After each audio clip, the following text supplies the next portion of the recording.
Currently on 7 News, an Aurora police commander who sexually harassed a female employee still on the job tonight. And now 7 News is learning the city is investigating charges of retaliation against his accuser.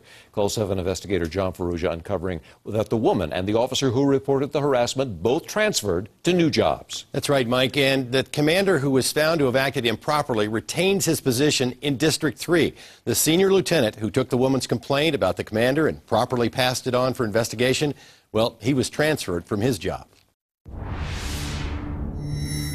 According to multiple sources familiar with the case, the allegations are that veteran Aurora District 3 Commander Jack DeLuz began sexually harassing an office assistant from her first week on the job, making unwelcome comments about her looks, greeting her with "Hi, gorgeous" and "Hi, beautiful," looking her body up and down when talking to her, and telling her during a one-on-one meeting in his office that she smelled good. And this is an egregious abuse of power. Qusar Mohammadbai is a lawyer representing the victim. The law enforcement officer who was sustained to have sexually harassed my client got to keep his comfortable job, but they moved the victim of sexual harassment away from her job. And maybe just as egregious, our investigation has confirmed that DeLuz stopped the woman in her car as she was headed home from work. He pulled her over with lights flashing on his unmarked command car. He did not call in the stop to dispatchers, nor did he tell the woman why he was stopping her.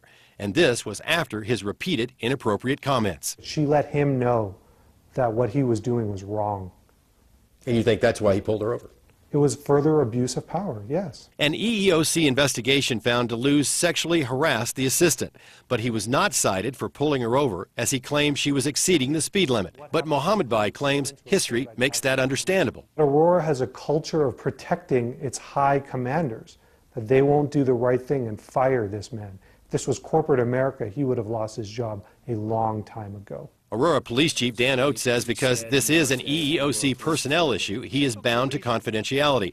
However, our investigation has found the city has now hired an outside lawyer to investigate whether the department has illegally retaliated against the lieutenant who took the victim's report. They have been incredibly secretive about what discipline, if any at all, they're going to impose on this sexually harassing law enforcement officer. Now, what is even more concerning is that our investigation has uncovered another current complaint against Commander Jack DeLuz that has been sustained by department investigators, this one for unprofessional conduct in dealing with a manager in Aurora Human Resources over the hiring of a courier for District 3. Now, sources say the manager taped the commander's conduct and he filed a complaint. Now, Aurora Chief Dan Oates has yet to deal with discipline in this case.